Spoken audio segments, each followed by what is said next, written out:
Compound interest. बोरो मतलब होता है कर्ज या उधार लेना। इंटरेस्ट किसे कहते हैं?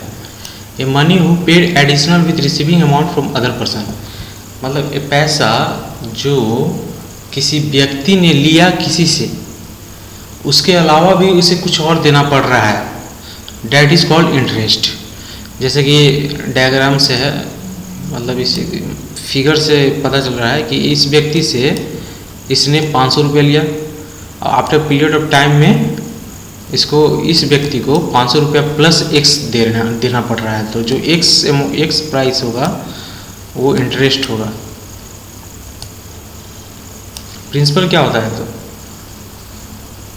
यदि हमने बैंक से कर्ज लिया है, डैट जो भी अमाउंट है, जो अमाउंट हम लोग बैंक से कर्ज लिए हैं वो उस अमाउंट को प्रिंसिपल कहते हैं। जैसे इस बैंक से 500 रुपया लिया तो प्रिंसिपल होगा 500। Rate of interest, rate on which the extra money paid for using money is calculated.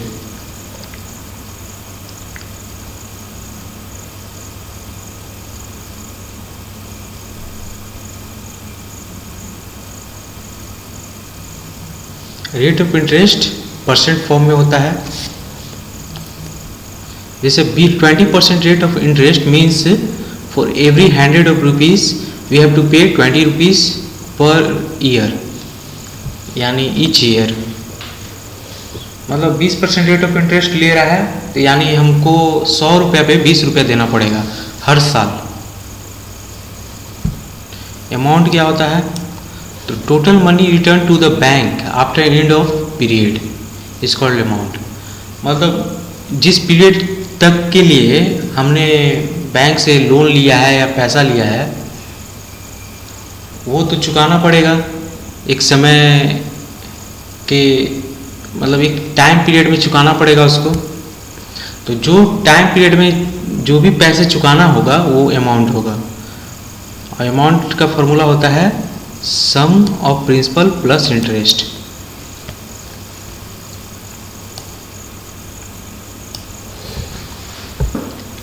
Time T क्या होता है? The period for which the money is deposited and borrowed. मतलब जिस पीरियड के लिए मनी को डिपॉजिट किया गया है या कर्ज लिया गया है, जिस पीरियड, मतलब किसी बैंक में एक व्यक्ति जाता है और कहता है कि मैं इतने साल तक के लिए लोन लेना चाहता हूँ, तो वही टाइम होगा।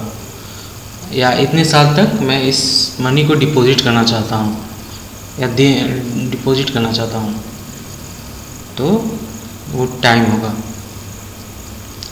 There are two way of calculating interest, simple interest and compound interest. Simple interest क्या होता है? बैंक से हमने 1 लाख रुपया लिया जिसके साथ हमें इंटरेस्ट भी देना पड़ेगा। सिंपल इंटरेस्ट क्या होता है? Principal into rate of interest into time upon 100। Amount क्या होता है? Principal plus interest. Principal equal to principal P है, इंटरेस्ट क्या है? ये वाला है P into R into T upon 100। इसी तरह से मतलब सॉल्व करेंगे तो ये आंसर आएगा, मतलब ये आएगा। इंटरेस्ट क्या है? प्रिंसिपल है सम ऑफ मनी, मतलब जितने मनी हमने बैंक से लिए हैं वो प्रिंसिपल होगा। कुछ फॉर्मूला है, if a sum of money becomes n times in t year at simple interest, then formula for calculating interest will be given as a। यदि sum of money becomes n times in t year, यदि पैसा हमने कुछ पैसे bank से लिए और T year में, यानी टी कोई भी नंबर हो सकता है, टी ईयर में वो पैसा n टाइम्स हो गया, सिंपल इंटरेस्ट पे लिया जा रहा है, तो formula for calculating interest will be given as r into 100 into n-1 upon t।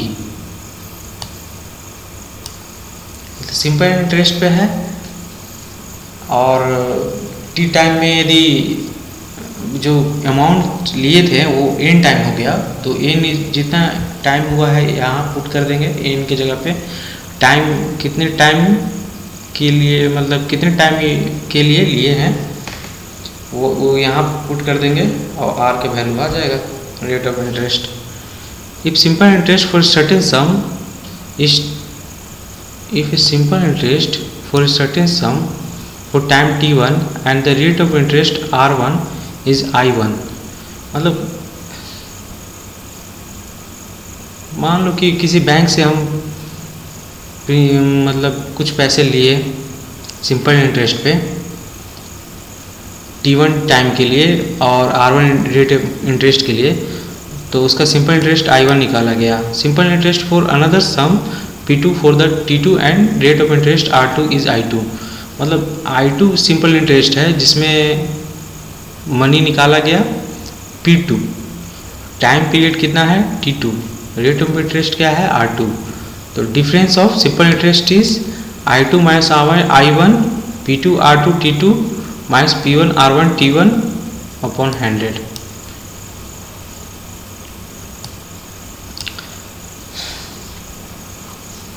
Annual payment that will discharge a debt of rupees B due in T year at the rate of interest R% per annum is,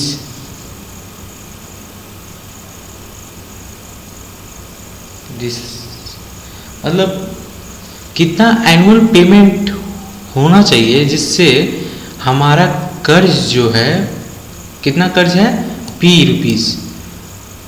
वो T year में R%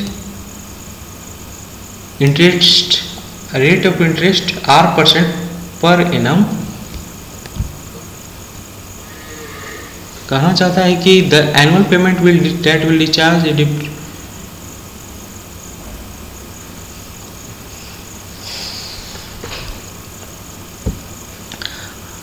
हमारे पास कितना annual payment होना चाहिए जिससे हम P amount को टी ईयर में R% रेट ऑफ इंटरेस्ट से चुका सकते हैं। तो इस फॉर्मूला से निकलेगा 100P upon 100T plus RT into T minus 1 upon 2। Stipulated मतलब होता है गारंटी देना। जैसे इसी को देखते हैं एक बार।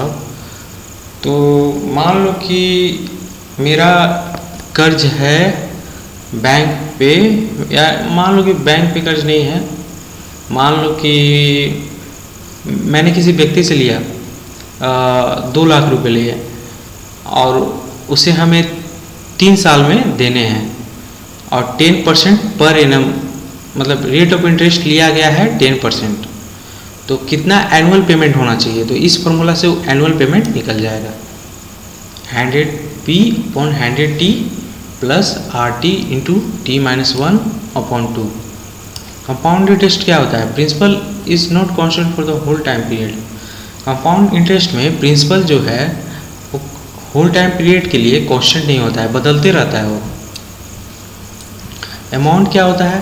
तो amount principal plus interest on given principal for the first year is taken as principal for the second year. मतलब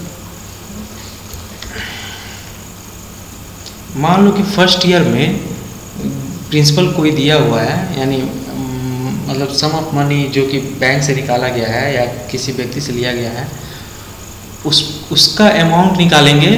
तो जो भी अमाउंट आएगा उसे सेकेंड ईयर के लिए प्रिंसिपल मानेंगे। उसी तरह से amount calculated for the second year is taken as principal for the third year.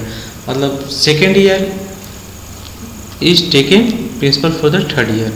मतलब है कि फिर सेकेंड ईयर के लिए जो अमाउंट लिया जाएगा, अमाउंट आएगा सेकेंड ईयर के लिए अमाउंट, मतलब सेकेंड ईयर में जो अमाउंट आएगा जो कि हमें देना होगा बैंक को या किसी व्यक्ति को, तो वो प्रिंसिपल होगा थर्ड ईयर के लिए। इसी तरह से चलते रहेगा प्रोसेस। तो simple interest for the first year on a principal, मतलब फर्स्ट ईयर के लिए एक प्रिंसिपल पे सिंपल इंटरेस्ट जो होता है वो कंपाउंड इंटरेस्ट फर्स्ट ईयर पे कंपाउंड इंटरेस्ट किसी उसी प्रिंसिपल पे सेम होता है। तो अमाउंट कंपाउंड इंटरेस्ट के केस में अमाउंट का फॉर्मूला होता है P into bracket 1 plus R upon 100 bracket के पावर T। उसी तरह कंपाउंड इंटरेस्ट का होता है P into 1 plus R upon 100 के ब्रैकेट के पावर T माइनस 1। एनुअली मतलब पर ईयर होता है। सम यूजफुल फैक्ट्स और फॉर्मूला। जब इंटरेस्ट कंपाउंड नहीं होगा एनुअली,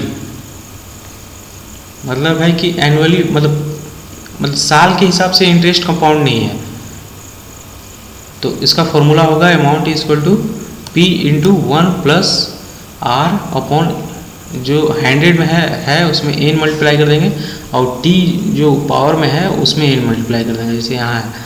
अब सिंपली उसी तरह से कंपाउंड इंटरेस्ट में भी 100 के नीचे 100 में n मल्टीप्लाई करेंगे, T में n मल्टीप्लाई करेंगे, बाकी सब वही रहेगा। Where n is number of compounding पर ईयर। यदि n इज 2 है तो हम कहेंगे कि कंपाउंडेड किया गया है हाफ ईयरली। n इज 4 है तो कंपाउंडिंग करेंगे quarterly.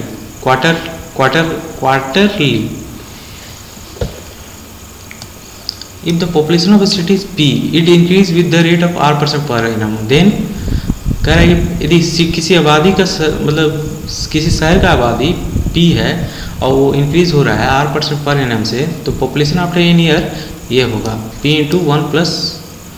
Into bracket 1 plus R upon 100 के power n। Population N year ago ये होगा P upon 1 plus R upon 100 के ब्रैकेट के power n। Calculation of installment when interest is compounded. जब interest compound होगा तो installment को कैसे कैलकुलेट करेंगे? तो let the borrow amount is P, ठीक है। Rate of interest compounded annually is R। Amount of each instalment is A time period T year. तो इस फॉर्मूला से हम इंस्टॉलमेंट का अमाउंट पता कर सकते हैं, मतलब ए का वैल्यू पता कर सकते हैं। रेट ऑफ इंटरेस्ट दिया हुआ होगा, बोरो अमाउंट दिया होगा। इससे यदि अमाउंट दिया है, रेट ऑफ इंटरेस्ट दिया है, तो हम प्रिंसिपल मान लेंगे, प्रिंसिपल निकाल लेंगे। उसी तरह से ऐसे मतलब निकाल सकते हैं। यदि हम अमाउंट दिया हुआ है इंस्टॉलमेंट का, रेट ऑफ इंटरेस्ट दिया हुआ है तो प्रिंसिपल निकाल लेंगे। यदि प्रिंसिपल दिया हुआ है, अमाउंट दिया हुआ है, तो रेट ऑफ इंटरेस्ट इस फॉर्मूला से निकल जाएगा।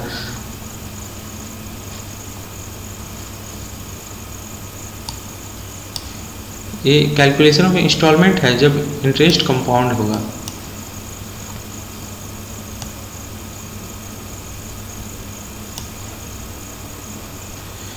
ये फॉर्मूला है, ये फॉर्मूला है, इसको याद कर लीजिए।